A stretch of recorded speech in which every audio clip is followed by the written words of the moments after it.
Assalamualaikum warahmatullahi wabarakatuh. Bismillahirrahmanirrahim. Alhamdulillahilladzi ahyana ma'al muta'alimin. Wa sallallahu wa sallama ala sayyidil mursalin Muhammadin sallallahu alaihi wasallam wa ala alihi wa ashabihi wa ummatihi ila yaumiddin, amma ba'du. Para pemirsa BNV TV yang kami muliakan, alhamdulillah kita memasuki bulan Ramadan. Mudah-mudahan kita diberi maunah oleh Allah Subhanahu wa Ta'ala untuk bisa menjalankan puasa Ramadan ini dengan baik. Maka dari itu kami akan menerangkan tentang syarat, fardu, kesunahan-kesunahan berpuasa untuk membimbing kita mengingat kembali apa yang seharusnya yang harus kita lakukan di waktu kita berpuasa Ramadan ini. Maka kami membaca kitab Fathul Qoribul Mujib untuk bisa mencocokkan ibadah puasa kita dengan apa yang sudah dilakukan oleh puasanya orang-orang dahulu yang hidupnya dekat dengan junjungan Nabi kita Muhammad Sallallahu Alaihi Wasallam. Kitabu Ahkamis Siyami, kitab menerangkan beberapa hukumnya berpuasa. Siam dan saum maknanya sama, yaitu menahan diri. Adapun puasa secara syariat yaitu menahan diri dari perkara yang membatalkan puasa dengan niat yang telah ditentukan pada semua siang yang bisa dipuasai. Yang dilakukan oleh orang yang muslim, yang punya akal, yang suci dari haid dan nifas. Adapun di sini diterangkan syarat-syarat puasa itu wajib dilakukan, yaitu ada 3. Yang pertama Islam, yang kedua baligh, yang ketiga punya akal, yang keempat ini ada sebagian naskah kitab Fathul Qorib yang menulisnya, ada yang tidak menulisnya, yaitu mampu atas melaksanakan puasa. Sehingga tidak ada kewajiban puasa bagi seseorang yang mempunyai karakter sebaliknya dari syarat 4 tadi atau 3 tadi, yaitu dia tidak muslim atau belum baligh atau dia tidak punya akal, baik dia dari diwujudkan manusia tidak punya akal atau tadinya sudah punya akal tetapi mungkin hilang di suatu waktu. Semisal ada orang kecelakaan, dia anfal tidak sadar selama 5 hari, maka 5 hari itu pun tidak wajib berpuasa karena dia dianggap tidak punya akal. Yang keempat dalam naskah Fathul Qorib yang lain yaitu al-qudratu ala saumi, mampu melaksanakan puasa. Qudroh ala saum, mampu melaksanakan puasa, ini ada kalanya dia mampu secara tubuhnya dan ada kalanya mampu secara mentalnya. Sehingga apabila tubuhnya mampu tetapi mentalnya memang sedang tidak mampu, sebagaimana orang yang lagi terkena menstruasi, orang yang terkena nifas, dia mentalnya memang sedang lemah, sehingga dia tidak diwajibkan melaksanakan puasa oleh Allah Subhanahu wa Ta'ala, walaupun secara jasad, secara tubuh dia mampu. Maka kemampuan orang berpuasa ada dilihat dari 2 sisi, yaitu dia mampu secara jasadnya dan dia mampu secara mentalnya. Adapun kefarduannya puasa itu ada 4. Kefarduan itu adalah kewajiban yang dilakukan di waktu dia sedang menjalankan puasa. Yang pertama yaitu puasa harus ada niat. Niat itu menggunakan hati. Maka orang yang niat dengan ucapan itu belum dikatakan niat. Itu hanyalah penuntun apa yang akan disampaikan oleh hati. Orang mengucapkan nawaitu sauma ghadin an ada'i fardhi syahri ramadhani, ini adalah baru ucapan, belum niat. Niat adalah menggunakan hati. Cuman niat disampaikan dengan lesan dianggap sunnah oleh para ulama karena lesan itu akan menuntun apa yang akan disampaikan oleh hati. Dan di dalam niat, apabila keberadaan puasanya itu puasa fardu, sebagaimana puasa Ramadan, puasa nadar, maka wajib iqa'un niyati lailan, wajib menyampaikan niat menggunakan hati, yaitu pas waktu malam.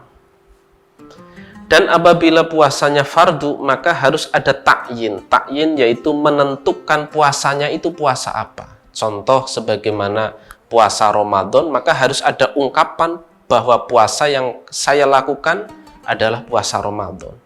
Atau apabila puasanya itu wajib karena nadar, maka harus ada ungkapan bahwa puasa yang saya lakukan adalah puasa nadar. Maka yang paling sempurna di waktu niat puasa Ramadan sebagai contoh yaitu berniat seseorang nawaitu shauma ghadin ngan adai fardhi ramadhani hadisanati lillahi ta'ala, yang mana kata-kata ngan adai fardhi adalah menyampaikan kata fardu. Ini juga harus karena puasa itu ada yang fardu, ada yang sunat. Maka penyampaian fardu harus di waktu niat. Begitu juga menyampaikan Ramadan, itu pun harus karena puasa fardu macam-macam. Ramadan untuk menentukan bahwa yang dia lakukan adalah Ramadan, bukan fardu yang lain. Para pemirsa yang kami muliakan, kami ta'zimi, sehingga kalimat fardu tersebut digandeng dengan lafal Ramadan. Di sini kami mau menerangkan juga bahwa terkadang ada yang menyampaikan nawaitu shauma ghadin ngan adai fardhi ramadhani, dibaca mudhof karena memang apabila isim ghairun munsharif sudah dimudhofkan maka dia menggunakan kasroh. Wa jurra bil fathati ma la yansurif malam yudhof au yaku ba'da al surif. Maka jernya menggunakan kasroh lagi dan bisa dibaca Ramadona, nawaitu shauma ghadin ngan adai fardhi Ramadona. Ramadona sebagai badalnya kalimat fardu, sehingga Ramadan karena tidak dimudhofkan maka jernya dibaca dengan fathah karena isim ghairun munsharif. Adapun yang kedua setelah kefarduannya puasa niat, yaitu ada al-imsak nganil akli wasyurbi, menahan makan dan minum walaupun perkara yang dimakan dan yang diminum itu sedikit, tetapi menahannya secara sengaja. Apabila seseorang makan atau minum dengan secara tidak sengaja, au jahilan, atau dia tidak mengetahui bahwa makan dan minum itu membatalkan puasa, maka juga puasanya tetap sah karena tidak tahu. Tetapi ini ada syarat. Jahilan ini ada syarat ingkana qurba ahdin bil islami au nasa'a ba'idan 'anil ulama'i. Orang tidak tahu bahwa makan dan minum bisa membatalkan puasa, itu ketidaktahuannya bisa diampuni dan puasanya tetap sah apabila dia baru masuk Islam. Maka kebodohannya tidak tahu tentang kebatalannya puasa sebab makan dan minum, kebodohannya diampuni. Au nasya'a bangidan 'anil ulama'i, atau dia hidupnya jauh dari para ulama, dari orang-orang yang tahu tentang tata cara puasa. Maka apabila seseorang hidupnya di dekatnya orang alim, hidupnya di lingkungan para ulama, hidupnya di lingkungan pesantren, kok sampai dia jahilan ngan hurmi aklil wasyurbi, dia tidak tahu tentang keharamannya makan dan minum di waktu puasa, maka kebodohannya dia tidak diampuni, maka puasanya tetap batal apabila dia makan dan minum, karena dia nasya'a kurbil ulama, hidup di dekat para ulama, dianggap keteledorannya orang tersebut tidak mau bertanya, tidak mau ngaji. Para pemirsa yang kami muliakan, yang seterusnya yaitu kefarduannya puasa menahan diri dari bersetubuh secara sengaja. Apabila bersetubuh karena lupa, maka hukumnya sebagaimana makan karena lupa, maka dianggap tetap sah apabila bersetubuh memang karena lupa, sebagaimana makan lupa. Yang keempat yaitu menahan ta'amudul qoi, menahan mutah-mutah. Maka di dalam kitab Fathul Mu'in di sana juga dijelaskan apabila seseorang menjelang tidur dia bermain-main dengan ludahnya menggunakan benang setelah dia tidur dalam kondisi puasa, benangnya separuh masuk ke tenggorokan, separuh masih keluar. Maka apabila benangnya ditarik, maka dia dianggap ta'amudul qoi, sengaja mutah-mutah, maka puasanya batal.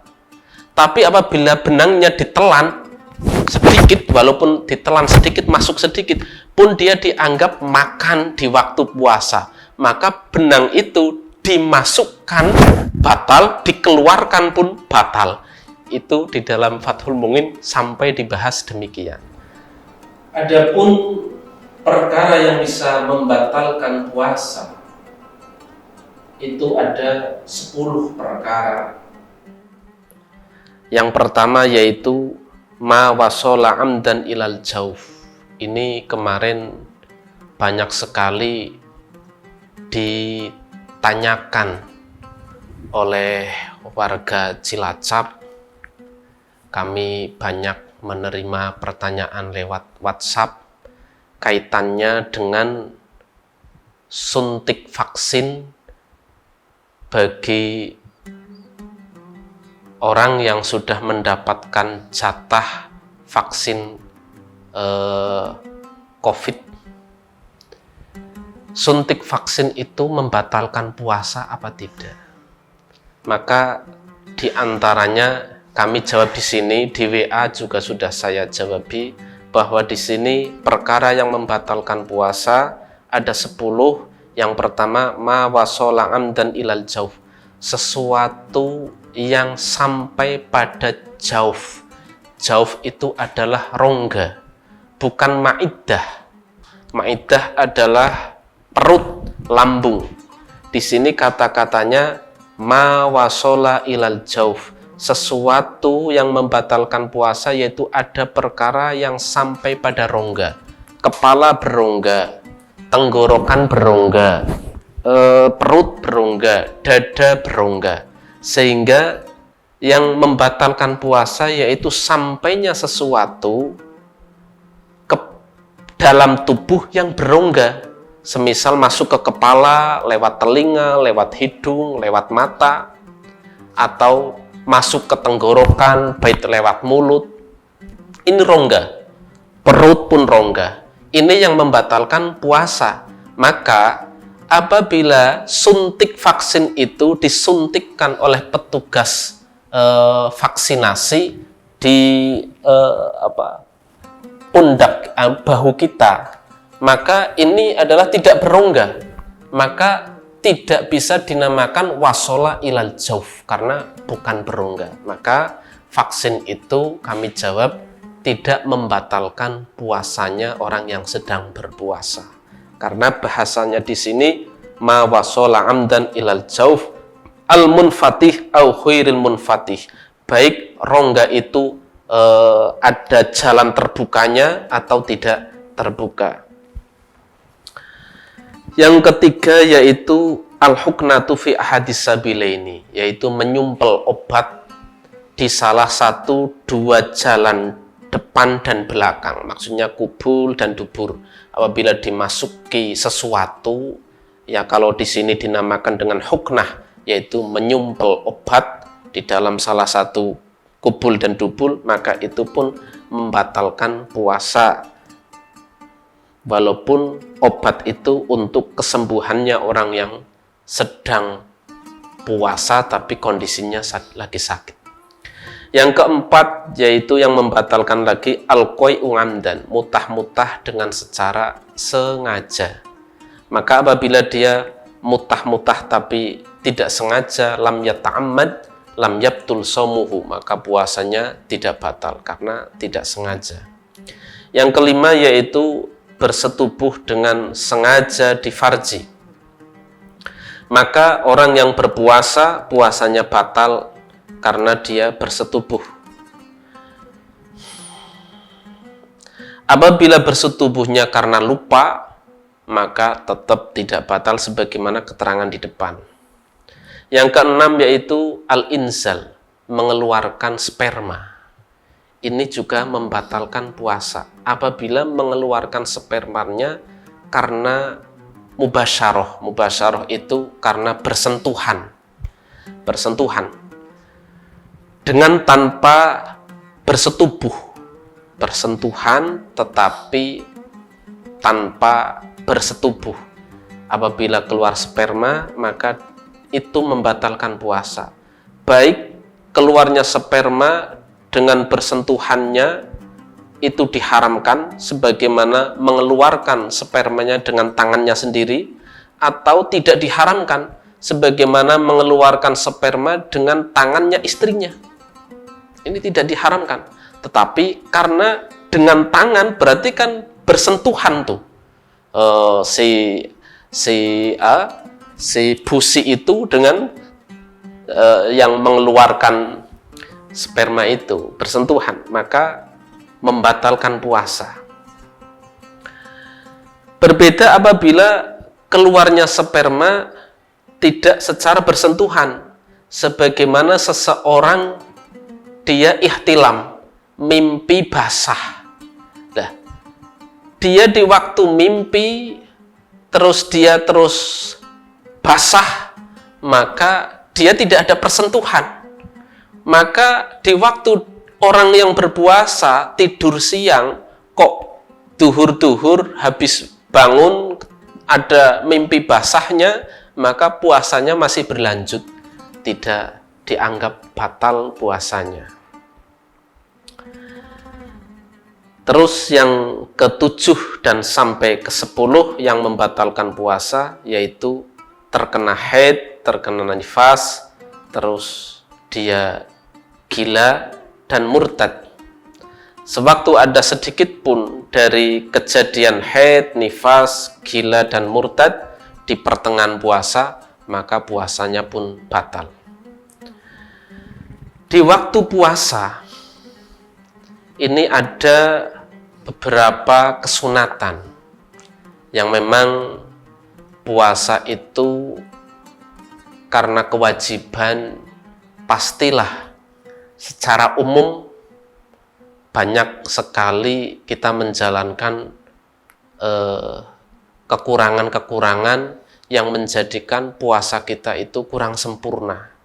Baik ucapan kita, baik tingkah laku kita kepada saudara, kepada keluarga yang membuat mangkelnya keluarga, saudara, sehingga menjadikan puasa kita pun kurang sempurna. Maka kami sampaikan juga tentang kesunatan-kesunatan puasa. Salah satunya yaitu, karena ada 3, salah satunya yaitu takjilul fitri.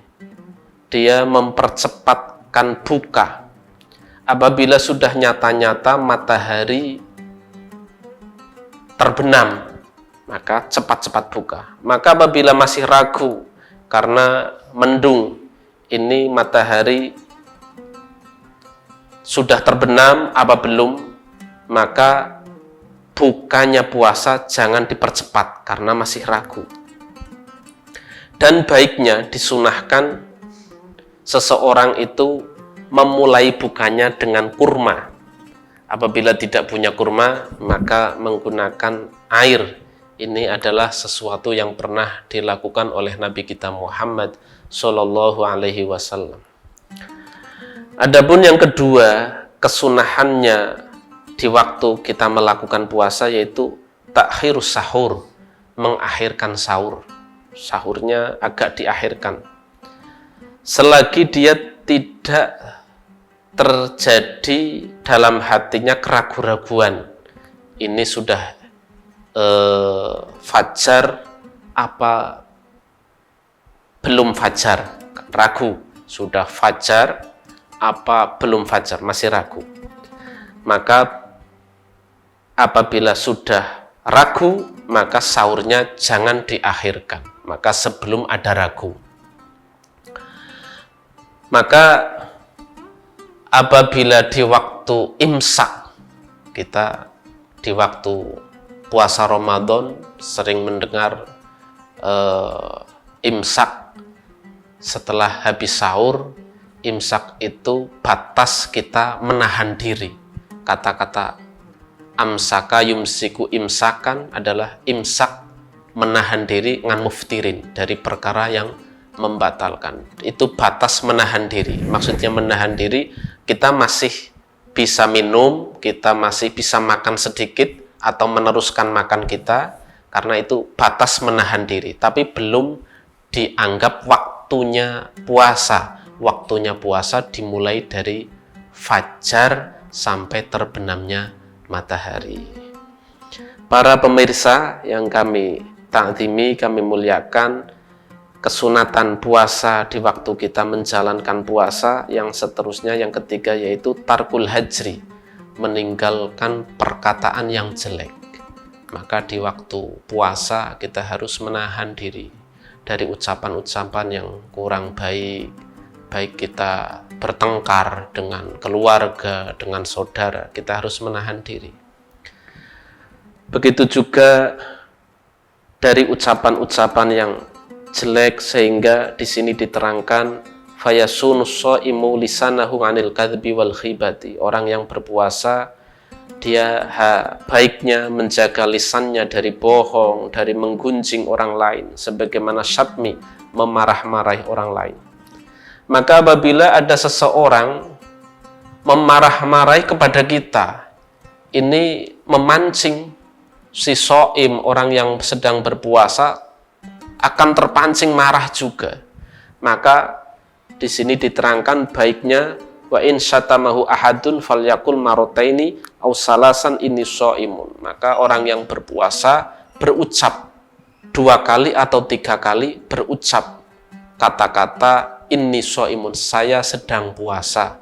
Ini apabila ada saudara, teman atau tetangga kok sampai memarah-marahi kita yang sedang berpuasa, kita berucap inni shaimun, saya sedang puasa. Berucapnya 2 kali atau 3 kali. Lah, Imam Nawawi ini berbeda dengan Imam Rafi'i.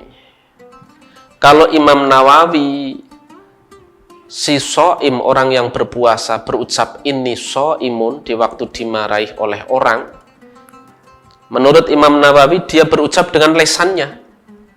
Tetapi kalau Imam Rafi'i berucapnya di dalam hati. Di dalam hati berucap saya sedang puasa, untuk menahan orang tersebut yang sedang puasa terpancing emosi, sehingga apabila mengingat bahwa saya sedang puasa, insya Allah tidak membalas kemarahannya saudara kita. Ini yang disampaikan oleh Imam Nawawi berbeda dengan Imam Rafi'i. Mari kita milih yang mana.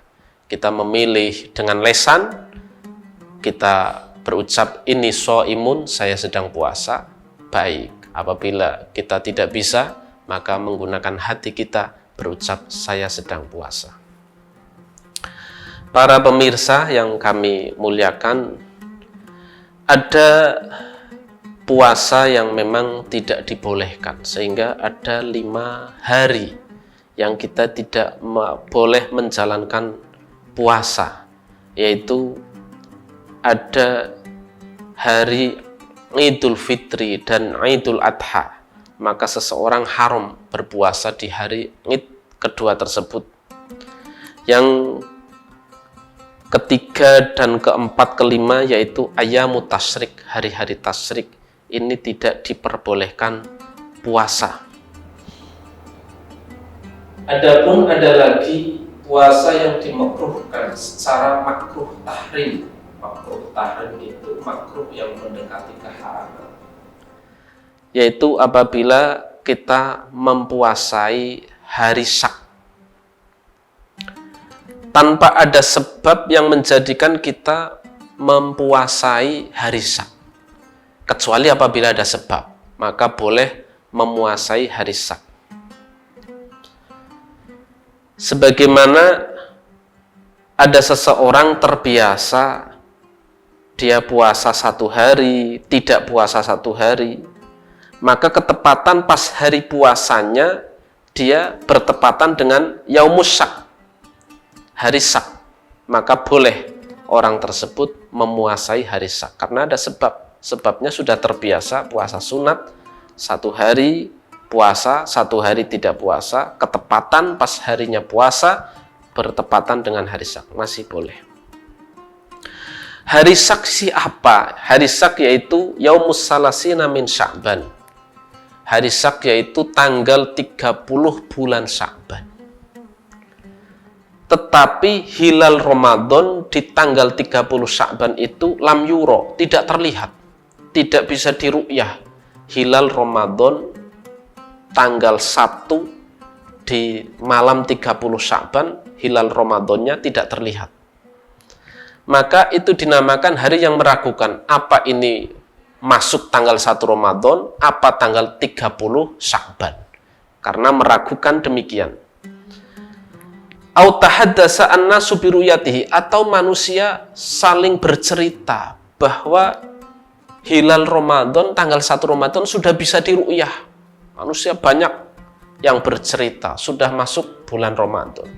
Tetapi, walam yu'lam adlun ro'ahu, tetapi tidak ada Kementerian Agama atau orang yang ngadil yang berbicara bahwa dia sudah ru'yah.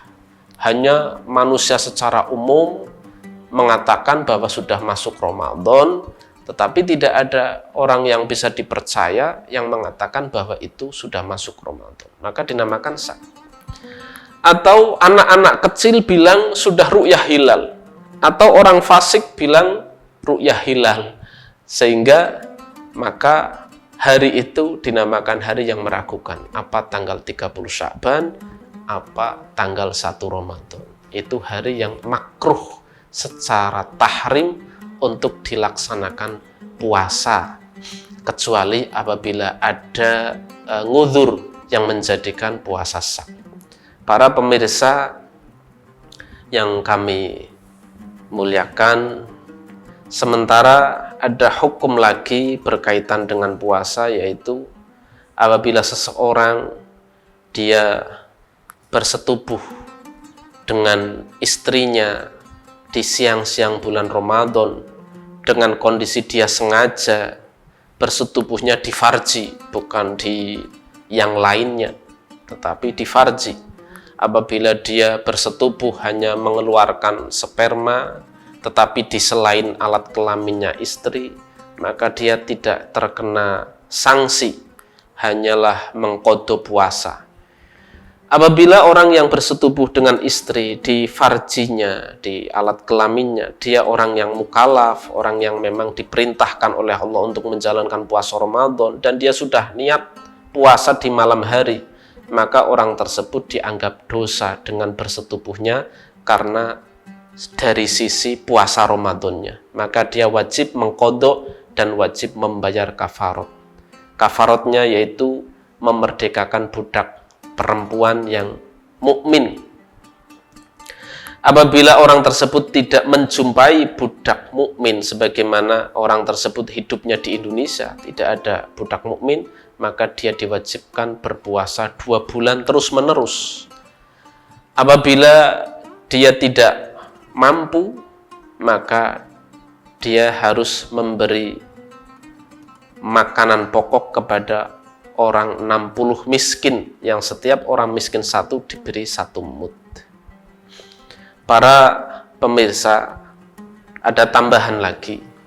Barang siapa yang dia meninggal dunia dan dia punya tanggungan puasa Ramadan, dia tidak puasa Ramadan karena ada nguzur, sebagaimana dia sedang sakit harus meminum obat, meminum pil-pil untuk menjadikan orang yang sakit itu biar semakin tambah sembuh, tetapi dia tidak tambah sembuh tapi malahan menghantarkan kepada sedonya orang tersebut, maka dia meninggal dunia mempunyai tanggungan puasa Ramadan.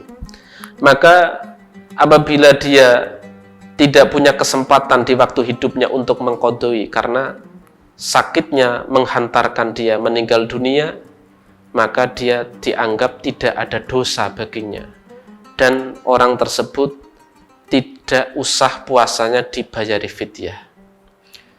Maka apabila dia tidak puasanya karena tidak ada nguzur dan dia sudah meninggal dunia dan dia belum sempat mengqadai dari puasa yang ditinggalkan, tapi puasanya karena tidak ada nguzur di waktu dia tidak puasa, maka orang yang mengurusi mayit tersebut mengeluarkan 1 hari untuk menebusi tanggungan puasanya orang tadi, yaitu 1 mud makanan pokok.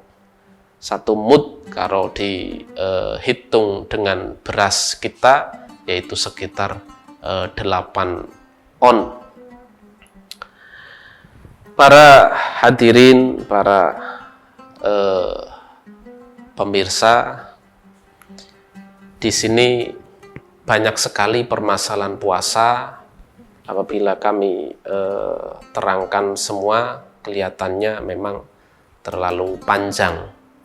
Ada kemarin saya juga ditanyai oleh sebagian masyarakat di Cilacap ini, yang apabila orang tersebut di waktu Ramadan kemarin ada tanggungan puasa karena terkena haid, ini sudah masuk Ramadan lagi sementara puasa yang kemarin belum diqadha, bagaimana hukumnya? Di sini juga ada diterangkan. Maka dia kewajiban tetap mengqadha puasa Ramadan kemarin sejumlah hari yang tidak dipuasani, tetapi dia harus membayar fidyah, yaitu setiap harinya 1 mud, karena dia sudah Ramadan kemarin ketabrak dengan Ramadan yang sekarang. Maka setelah rampung Ramadan yang sekarang, dia harus mengqadha hari-hari puasa Ramadan kemarin yang belum dipuasani, plus ditambah 1 mud per harinya, karena dia sudah ada keteledoran tidak melakukan puasa, mengqadha puasa ketabrak dengan Ramadan berikutnya. Begitu juga apabila ketabrak Ramadan 2 kali, maka mudnya tambah 2 kali. Qadhanya tetap sama, 1 hari 1 kali. Apabila ketabrak Ramadan 3 kali, maka mudnya pun tambah menjadi 3 mud setiap harinya. Demikian para pemirsa, mudah-mudahan kita diberi ma'unah oleh Allah Subhanahu wa Ta'ala untuk bisa menjalankan puasa Ramadan ini dengan baik, menjaga tingkah laku, menjaga perkataan kita, yang nantinya apabila kita bisa menjalankan Ramadan ini dengan baik, mudah-mudahan kita besok meninggal dunia kita bisa mengunduh amal ibadah kita, karena kita itu akan beribadah di mana lagi selain di dunia ini, di waktu kita masih hidup. Karena dunia ini adalah darul amal wala hisab. Dunia ini tempatnya kita melakukan dan tidak ada hisab, tidak ada perhitungan.